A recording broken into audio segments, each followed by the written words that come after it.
Hello साथियों, मैं मिथुन एक बार फिर से आपके अपने परिवार कलम से क्रांति T20 में स्वागत करते हैं।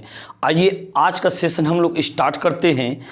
सेशन में पिछले वीडियो में हम आप लोग को होमवर्क क्वेश्चन 33 से लेकर के 37 तक दिए थे, ऐसा आप लोग को पता होगा। तो सबसे पहले हम लोग होमवर्क क्वेश्चन का चर्चा कर लेते हैं। आपका पहला क्वेश्चन जो 33 नंबर था, वो क्वेश्चन आपसे क्या कहना चाह रहा था, उन चीज़ों को आप देखिए, देख पा रहे हैं क्वेश्चन को। क्वेश्चन क्या कहना चाहता है, कह रहा है किसी समचतुर्भुज की परिमिति 20 सेंटीमीटर है, यदि एक विकर्ण 6 सेंटीमीटर तो क्षेत्रफल क्या होगा। तो सबसे पहला नंबर हम आपको सूत्र देते हैं कि समचतुर्भुज का क्षेत्रफल परिमिति क्या होता है। क्या चीज़ देखिए, सम चतुर्भुज की परिमिति या तो परिमाप बोलिए, ठीक है, या परिधि बोलिए, ये होता है 4a। जैसा कि आप लोग जानते हैं 4a होता है वर्ग का परिमिति, और इसका भी परिमिति वही होता है क्योंकि इसका भी चारों भुजा बराबर होता है। फिर देखेंगे समचतुर्भुज का क्षेत्रफल, समचतुर्भुज का क्षेत्रफल बराबर सूत्र आपका होता है हाफ इंटू विकर्णों का गुणनफल, यानी d1 इंटू d2। विकर्णों का गुणनफल, हाफ इंटू विकर्णों का गुणनफल। क्लियर है ना, बात समझ पा रहे हैं आप इन चीजों को, इन चीजों को आप समझ पा रहे होंगे। यहाँ पे d2 होगा, यानी कि पहला विकर्ण और इंटू दूसरा विकर्ण। क्लियर है ना। इसके बाद देखिए, अब देखिए समझिए, अब बिल्कुल आपको चीजें समझ में आ जाएगी। किसी समचतुर्भुज की परिमिति 20 सेंटीमीटर है। परिमिति कितना है, 20 सेंटीमीटर है, यानी कि आप समझ पा रहे हैं परिमिति आपको 20 दिया गया, जिसके बाद सूत्र होता है 4a। 4 से काट दिए, 4 पंचे 20, यानी कि a बराबर कितना हो गया, 5 हो गया। और ये इसमें से एक विकर्ण आपको दिया गया है, एक विकर्ण आपको दिया गया है, कितना दिया गया है, d1 बराबर आपको 6 दिया गया है। इन चीजों का आप ध्यान दीजिए। देखिए समचतुर्भुज का चित्र बनाते हैं, ये रहेगा आपका समचतुर्भुज। मान लिया जाए थोड़ी देर के लिए चारों भुजा बराबर है, ठीक है, और यही होगा आपका विकर्ण पूरा। तो इसका क्षेत्रफल सूत्र क्या होता है, तो बोल रहा है यदि एक विकर्ण 6 सेंटीमीटर हो तो इसका क्षेत्रफल क्या हो जाएगा, इसका क्षेत्रफल क्या होगा। अब बात बताइए, देखिए यहाँ पे भुजा आपका 5 निकल चुका है, ये 5 होगा, 5 होगा, 5 होगा, 5 होगा। क्लियर है ना। और ये d1 आपका 6 है, मान लीजिए ये आपका 6 है, और ये विकर्ण जो एक दूसरे को समद्विभाजित क्या करता है, समद्विभाजित करता है, 2 बराबर भाग में बांटता है। यानी कि यदि 6 है, इस ये ऊपर वाला आधा भाग 3 हो जाएगा, नीचे वाला 3 हो जाएगा। क्लियर है ना। जब ये चीज क्लियर हो गया, और अगला चीज, एक चीज आपको बताते हैं, ये विकर्ण एक दूसरे को क्या करते हैं, समकोण पे समद्विभाजित करता है, यानी चारों तरफ आपका यहाँ पे समकोण बनेगा। क्लियर है। तो यदि हम किसी एक पर चलते हैं, जिस पर आपको चलना हो, चलिए इस पर हम चलते हैं, ठीक है। तो ये हो गया समकोण त्रिभुज। समकोण के सामने की भुजा जो कर्ण होता है, और ये आपका लंब हो जाएगा, तो ये आधार हो जाएगा। बताइए आधार बराबर सूत्र क्या होता है, रूट अंडर कर्ण स्क्वायर माइनस लंब स्क्वायर होता है। तो रूट अंडर 25 माइनस 3 या 9, यानी कि इक्वल टू ये हो जाएगा 16, और 16 का वर्गमूल निकलेगा 4। अब भाई साहब ये जब 4, तो ये भी तो 4 ही होगा ना, क्यों, अभी हम बता रखे हैं ये विकर्ण एक दूसरे को समकोण पर समद्विभाजित करता है, 2 बराबर भागों में बांटता है। जब ये 4 होगा तो ये भी हिस्सा क्या होगा, 4 होगा। यानी कि क्षेत्रफल बराबर क्या होगा, हाफ इंटू विकर्णों का गुणनफल। एक विकर्ण 3 3 6 है, और दूसरा विकर्ण 4 4 8 है। यहाँ पे क्लियर है, 2 3 6 हो गया, और 8 3 कितना हो गया, 24 सेंटीमीटर स्क्वायर हो गया। इस प्रकार से आपका ऑप्शन मैच कर रहा है, ऑप्शन नंबर सी। अब बिल्कुल ये करेक्ट आंसर होगा। आप इन चीजों पर गौर कीजिएगा, तो बिल्कुल ये क्या होगा, आपका ये सही आंसर होगा। इसके बाद आप क्वेश्चन को देख पा रहे होंगे, अगले क्वेश्चन को क्या कह रहा है यहाँ पे, समचतुर्भुज से ही संबंधित है। तो हम क्या करते हैं, सूत्र को रहने देते हैं आपके सामने, हो सके तो आप इसको कॉपी में नोट कर लीजिए, आपके फायदे लायक का है ये चीज।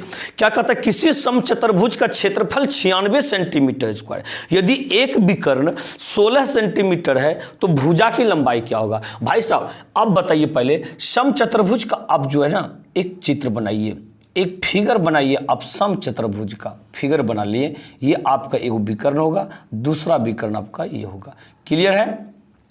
पूछ रहा है कि इसका यदि एक विकर्ण 16 है, मान लीजिए ये 16 है, 8 हो जाएगा और 8 में बढ़ जाएगा, 2 बराबर भागों में बढ़ जाएगा। और क्या कहता है, क्षेत्रफल जो इसका जो है 96 दिया गया है। क्षेत्रफल क्या दिया गया? 96। बताइए क्षेत्रफल सूत्र क्या होता है? Half into d1 into d2।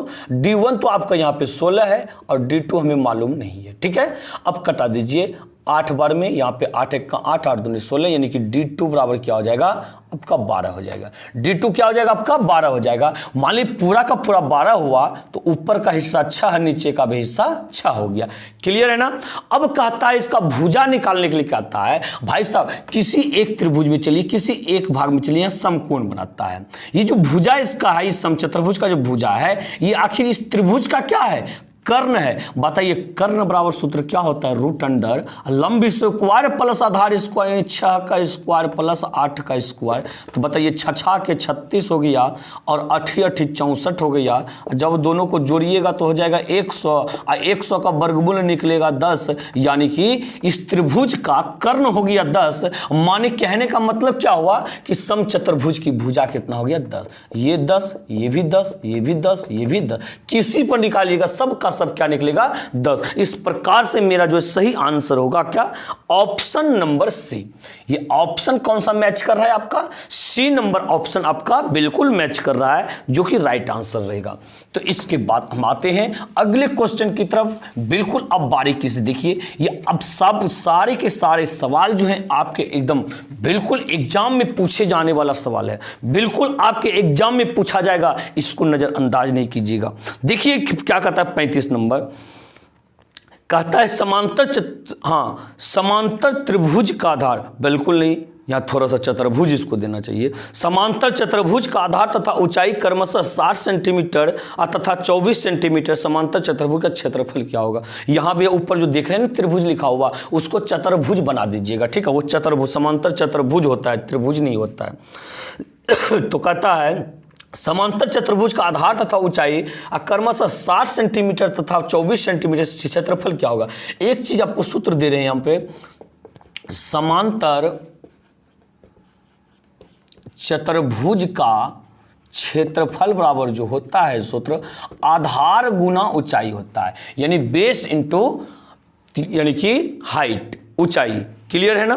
यहां पे देखिए अब क्या कहता है, बेस आपका दिया गया है, आधार और ऊंचाई क्रमशः दिया गया है। कितना कितना दिया गया है? 60 दिया गया है और 24 दिया गया। दोनों को मल्टीप्लाई जब कर दीजिएगा ना तो बिल्कुल कि क्या रहेगा आपका राइट आंसर रहेगा क्षेत्रफल के लिए। 0 को आप छोड़ दीजिए अभी और 6 से गुना कीजिए। 6 चौक 24 के 4 बाकी 2 और 6 दूनी 12 2 14 और एगो 0 छोड़े थे 0 नहीं लगाइएगा। इस सेंटीमीटर स्क्वायर हो गया। क्या आपका ऑप्शन मैच कर रहा है? क्या बिल्कुल ऑप्शन मैच कर रहा है आपका सी नंबर। ये ऑप्शन कौन सा मैच कर रहा है आपका? बिल्कुल राइट आंसर रहेगा ऑप्शन नंबर सी। इन चीजों को आप समझे होंगे बिल्कुल। तो इस प्रकार से हम आते हैं अगले क्वेश्चन की तरफ। आप क्वेश्चन को देख पा रहे होंगे, क्वेश्चन को आप देख पा रहे होंगे कि क्वेश्चन देखिए आपसे क्या कहना चाहता है। कहता है दी गई आकृति में चतुर्भुज एबीसीडी का क्षेत्रफल है। देखिए आकृति को देख पा रहे होंगे, आकृति आपका किस तरह से बनाया गया है? ऐसे है, फिर आपका इस प्रकार से है, फिर आपका क्या है इस प्रकार से दिया गया है और फिर इस प्रकार से दिया गया है। ये आपका यहाँ पे ये जो एंगल दिखा रहा है, ये दिखा रहा है कि ये समकोण है। ये भी एंगल दिखा रहा है क्या? समकोण है, यानी कि 90 डिग्री का कोण है। क्लियर है ना? ये एंगल, ये संकेत जो होता है बिल्कुल 90 डिग्री का होता है। और बोल रहा है यहाँ ए है और ये आपका बी है, ये आपका सी है, ये और डी है। ये 17 सेंटीमीटर का है। क्लियर है? और ये जो है आपका 9 सेंटीमीटर का है, ये आपका 8 सेंटीमीटर का है। कह रहा है इसका क्षेत्रफल आप निकाल करके बताइए हमको। एक बात आपको बता देते हैं, इसमें देखिए 2 त्रिभुज देख पा रहे होंगे आप, एक ये त्रिभुज, एक ये त्रिभुज। दोनों त्रिभुज का यदि क्षेत्रफल हम निकाल करके जोड़ दे, क्या संपूर्ण आकृति का क्षेत्रफल नहीं निकल जाएगा? बिल्कुल नहीं निकलेगा। तो ये बात बताइए आप, तो कि इसका आप क्षेत्रफल कैसे निकालिएगा? ये देखिए ये है कर्ण है आपका, ये समकोण त्रिभुज तो है ही, ये कर्ण है, ये आधार है, ये लंब है। हाफ इंटू आधार गुना ऊंचाई होता है, हाफ इंटू आधार गुना ऊंचाई। एक चीज आप बताइएगा, क्या चीज? देखिए यहां से ये और ये दिया गया है, क्या इसमें से आप इसको निकाल सकते हैं? समकोण की सामने की भुजा कर्ण हो गया, ये आधार मानिए, लंब मानिए, इसको आप कुछ भी मान सकते हैं। क्लियर है ना? तो इसको आप निकाल सकते हैं कि यानी कि BD बराबर, चलिए नीचे ही निकालते हैं, ये BD बराबर आपका क्या होगा, रूट अंडर कर्ण स्क्वायर माइनस लंब स्क्वायर हो जाएगा, यानी 17 का स्क्वायर माइनस 8 का स्क्वायर हो जाएगा। तो बताइए 17 गुना 17 क्या होता है? 17 गुना 17 7 49 9, बाकी 4 7 1 7 11 7 1 7 1 1 1 9 हो गया, 7 1 8 हो गया, 289 होता है। 289 माइनस 8 8 64। बताइए यहाँ पे 64 आप घटा दीजिए, 64 को आप घटा दीजिएगा 289 में से 64, तो क्या हो जाएगा? 9 में से 4 गया तो 5 हो गया, 8 में से 6 गया 2 हो गया, 225 हो गया। आप यहाँ पे आपका क्या हो गया? 225 हो गया। बताइए 225 का वर्गमूल कितना निकलता है? 15। कितना? 15 गुना 15 225। क्लियर है ना? आपका ये चीज बिल्कुल अब क्लियर हो गया। ये आपका भुजा जो है आपका ये 15 सेंटीमीटर का निकला। क्लियर है?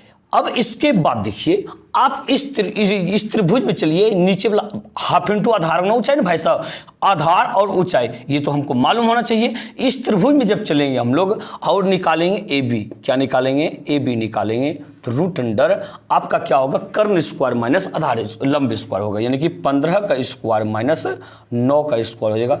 15 गुना 15 क्या हो गया? 225 माइनस 9 9 81 हो गया। बताइए 8 में से ये 5 में से 1 गया तो 4 हो गया, इससे पहले चलिए 12 12 में 60 गया 4 हो गया, यहाँ पे 1 हो गया, 144 का वर्गमूल 12 निकलेगा, यानी कि नीचे वाला हिस्सा कितना हो गया? 12 सेंटीमीटर हो गया। क्लियर हो गया अपना? सारी चीज आपको स्पष्ट रूप से दिख रहा होगा। अब इसके बाद हम आते हैं, चलिए नीचे वाला क्षेत्रफल निकालते हैं A1 इसको, ठीक है? ये क्या होगा? हाफ इंटू आधार गुना ऊंचाई, आधार भाई सब क्या है? 12 और ऊंचाई क्या है? 9, इसको कटा दीजिए तो 6 9 6 की 54 हो गया, 54 सेंटीमीटर स्क्वायर। अब A2 निकालिए, यानी कि ऊपर वाला का क्षेत्रफल, तो ये होगा आपका हाफ इंटू आधार गुना ऊंचाई, यानी कि आधार होगा आपका ये, तो ऊंचाई होगा आपका ये, आधार ये होगा तो ऊंचाई आपका ये होगा, क्योंकि ये तो कर्ण होता है। तो ये हो जाएगा आपका 15 गुना 8 हो जाएगा, 2 चौके 8 और 15 चौके 60 हो गया। दोनों को आप ऐड कर दीजिए, यानी कि इन दोनों को ऐड कर दीजिए, संपूर्ण आकृति का क्षेत्रफल निकल जाएगा आपका। ये 4 हो गया, 6 5 11 हो गया, यानी कि 114 हो गया। कितना हो गया आपका? ये 114। क्या आपका ऑप्शन मैच कर रहा है क्या? बिल्कुल, ये B नंबर ऑप्शन मैच कर रहा है। 114 सेंटीमीटर स्क्वायर होगा ऑप्शन नंबर B। क्या आप इन चीज़ों को समझे? बिल्कुल मज़ा आज गया होगा। इस तरह के चीज़ में लोग अक्सर पजल हो जाते हैं, पर आपको ऐसा तरीका से हम बताएं कि बिल्कुल आप इन चीज़ों को समझ पा रहे होंगे। तो तीसरा भुजा क्या था? यहाँ पे लुप्त था, तीसरा भुजा निकाल दिए। इसका इससे कम था, ये भी निकाल दिए, सारी चीज़ निकल गई। इसका क्षेत्रफल निकाले, दोनों को ऐड कर दिए, संपूर्ण आकृति का क्षेत्रफल निकल गया। क्लियर है ना? इसी के साथ आप आइए अगले क्वेश्चन की तरफ। अगला क्वेश्चन आप देख पा रहे होंगे। अगला क्वेश्चन देखिए आपसे क्या कहना चाह रहा है।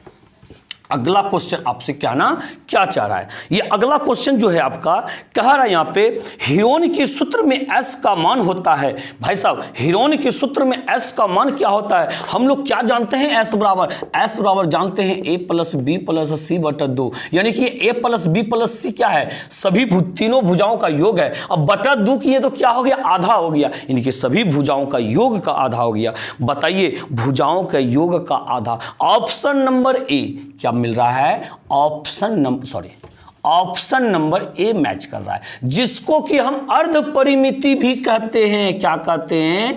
अर्ध परिमिति भी कहते हैं। आपका ये भी ऑप्शन में रह सकता है कि S को क्या कहा जाता है? तो अर्ध परिमिति कहा जाता है। या तो आपका ये ऑप्शन में है, तो ये भी आपका सही आंसर है कि सभी भुजाओं के योग का आधा, सभी भुजाओं के योग का आधा। आप इन चीजों को समझ पा रहे होंगे। बात क्लियर है ना? तो आज का वीडियो हम यहीं तक रखते हैं। अगले दिन से आपको फिर से हम एक नए जुनून के साथ, नए उत्साह के साथ जो है एकदम बिल्कुल न्यू एक्सरसाइज से आपको स्टार्ट करेंगे। वो भी आपका रहेगा बिल्कुल बेसिक से। वो भी कहाँ से रहेगा? बेसिक से, यानी कि वास्तविक संख्या से रहेगा।